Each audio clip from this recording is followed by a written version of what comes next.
Salam Bapak Ibu dan Saudara terkasih di dalam nama Tuhan Yesus.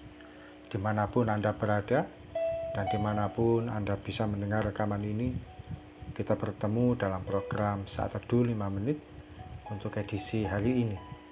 Sebagai dasar kebenaran firman Tuhan, saya akan bacakan dari Yohanes 10 ayat 27.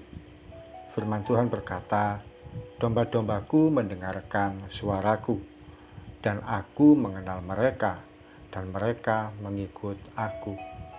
Sahabat Kristus, salah satu topik yang seringkali jadi perdebatan di kalangan orang Kristen yaitu bagaimana mendengar suara Tuhan. Ada banyak pihak yang masih meragukan bahwa Tuhan masih berbicara pada manusia. Seringkali kita mengaitkan bahwa Tuhan berbicara melalui Alkitab yang kita baca atau khotbah yang kita dengar. Banyak yang meragukan bahwa Tuhan pun masih berbicara pada kita secara pribadi. Firman Tuhan yang jadi dasar renungan kita menyampaikan dengan singkat tapi jelas bahwa kita sebagai dombanya Tuhan mampu mendengar suaranya, dan Tuhan pun mengenal suara dan pribadi kita masing-masing. Saya termasuk yang peka terhadap berbagai suara motor yang melewati rumah saya. Saya bisa mengenal bahwa ada suara motor tukang sampah datang meskipun saya ada di dalam kamar. Saya bisa mengenal motor tukang ayam lewat. Saya juga bisa menduga ada suara motor penjual sayur. Sahabat Kristus, saya mengenal berbagai suara motor tersebut oleh karena kebiasaan yang terjadi, sehingga dengan sendirinya telinga saya mampu mengenali siapa saja yang lewat tanpa saya harus melihat sosok mereka. Tidak perlu ada orang yang mengajari saya untuk mengenali berbagai suara motor. Demikian juga dengan kehidupan rohani kita. Adakah kita memiliki keintiman dengan Tuhan sehingga kita bisa mengerti bahwa yang sedang berbicara di telinga rohani kita adalah Tuhan, bukan suara hati manusia kita, apalagi suara iblis.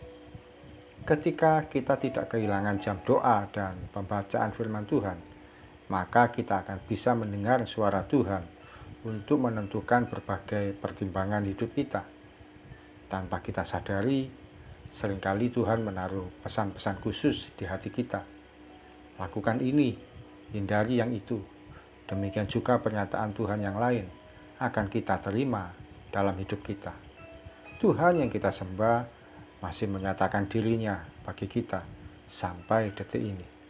Mari kita berdoa. Tuhan Yesus, terima kasih, kami bersyukur memiliki Allah yang hidup, Allah yang aktif, Allah yang dinamis, Tuhan yang masih menyatakan diri bagi kami sampai hari ini. Tuhan yang masih mampu berbicara, menyatakan pesan-pesannya. Tuhan yang masih menyatakan keberadaannya bagi kami, untuk kami menentukan berbagai pertimbangan dalam kehidupan kami, dalam pekerjaan, dalam pendidikan, dalam menentukan pasangan hidup, dalam berbagai hal yang menjadi sesuatu yang kami harus tempuh dalam kehidupan kami. Ampuni kalau selama ini kami melalaikan jam doa dan baca firman Tuhan sehingga kami kehilangan pesan-pesan Tuhan secara khusus. Terima kasih Tuhan, kami siap melangkah sepanjang hari ini. Kau memberkati anak-anak-Mu yang bekerja, Tuhan memberkati yang sekolah, Tuhan Yesus juga memberkati yang sebagai ibu rumah tangga, Tuhan juga menyertai yang melayani Tuhan dimanapun dan sebagai apapun. Tuhan juga memberkati untuk anak-anak-Mu yang dalam masa-masa pencarian, mencari pekerjaan, menentukan pasangan hidup, dan berbagai hal pencarian lain. Kami percaya, harapan kami pada Tuhan tidak akan pernah sia-sia. Pertimbangan kami, iman kami, pengandalan kami pada Tuhan tidak akan mengecewakan. Terima kasih Tuhan, dalam nama Tuhan Yesus kami berdoa dan mengucap syukur. Amin. Sahabat Kristus, kita menyembah Tuhan yang hidup, yang masih berbicara dan menyatakan dirinya bagi kita sampai saat ini. Salam dari saya, Pendeta Oki Raharjo dari Mitspa Ministry. Tetap setia sampai garis akhir. Tuhan Yesus memberkati.